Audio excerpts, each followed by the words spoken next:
आज की book recommendation series में जिस ऑथर की बात करने वाले हैं वो बहुत स्पेशल है। उनका नाम है देवदत्त पटनायक और इनकी जो स्पेशलिटी है माइथोलॉजी पे लिखने की, रिलीजन पे लिखने की और इसको नए ढंग से समझाने की, वो कमाल की है।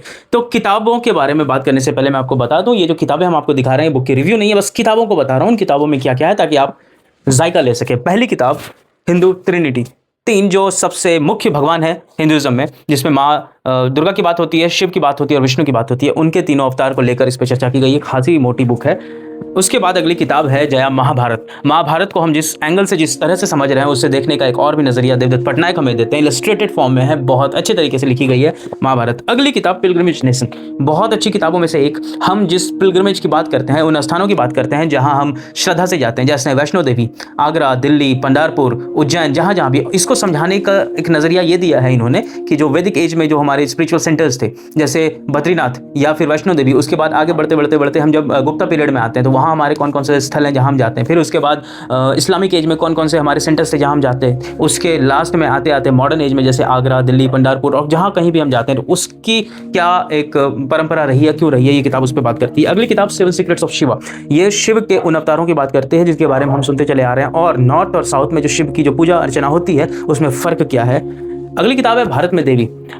माँ देवी को जब हम भारत में पूजते हैं तो उसके अलग अलग रूप में देखते हैं, जैसे अप्सरा इन्हीं की एक रूप है। उसके बाद माँ पृथ्वी हम कहते हैं, तो उसको क्यों कहते हैं, और भी अलग अलग उस पर बातें की गई है। जैसे आप समझ सकते हैं कि जैसे हम गॉडेस की बात करते हैं। अगली जो किताब है इस सेक्शन में वो है 99 थॉट्स ऑन गणेश। गणेश की मूर्ति को जब आप देखेंगे तो उसमें अलग अलग तरह से एक स्ट्रक्चर है। उस स्ट्रक्चर का खेल क्या है, उसके पीछे क्या कारण है, अगर सुड़ है, दंत है, हाथ है, और उस पर जो भी उनके पास हथियार हैं या जो भी हैं, शस्त्र हैं, उसके पीछे क्या कहानी है। अगला जो किताब है वो है गरुड़ पुराण। इंपॉर्टेंट किताबों में से एक गरुड़ पुराण। कहा यह जाता है कि पढ़ने से पहले इंसान को सोचना चाहिए, और उसमें यह लिखा गया है कि मृत्यु के बाद इंसान के साथ क्या होगा, इंसान की जिंदगी कैसी होगी। लेकिन अगर बहुत सिंपल तरीके से समझना हो तो गरुड़ पुराण ये है। अगली किताब धर्म अर्थ काम मोक्ष।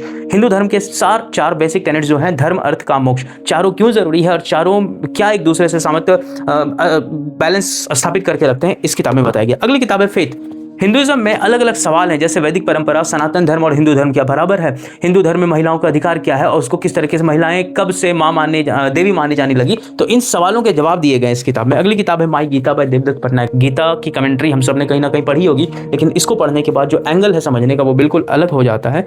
हनुमान चालीसा की एक एक बंद को, एक एक पंक्तियों को बहुत अच्छे से समझाया गया है। कितनी पंक्तियां तो मुझे खुद नहीं आती थी, मैंने यहाँ से देखकर समझा कि इसका क्या मतलब होता है।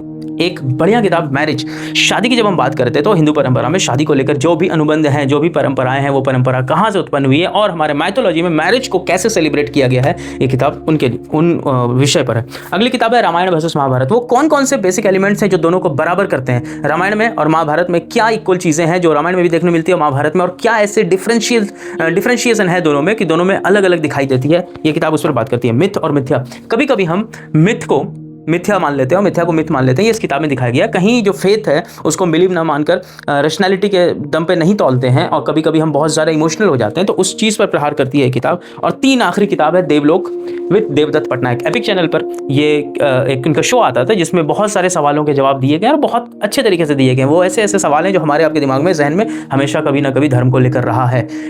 इस चीज़ को समझनी हो कि वो उन सवालों के जवाब कैसे देते हैं, उन सवालों को पीछे क्या कहानी है और क्या कारण रहा है उसके पीछे, तो ये किताब, इन 3 वॉल्यूम में किताब आपको पढ़नी चाहिए। तो हम आपको छोड़े जाते हैं देवदत्त पटनायक की इन्हीं चंद किताबों के साथ, और आप उम्मीद से कि आप कोई ना कोई किताब जरूर पढ़ रहे होंगे, या आपने पढ़ी होगी या आप पढ़ने की कोशिश करेंगे।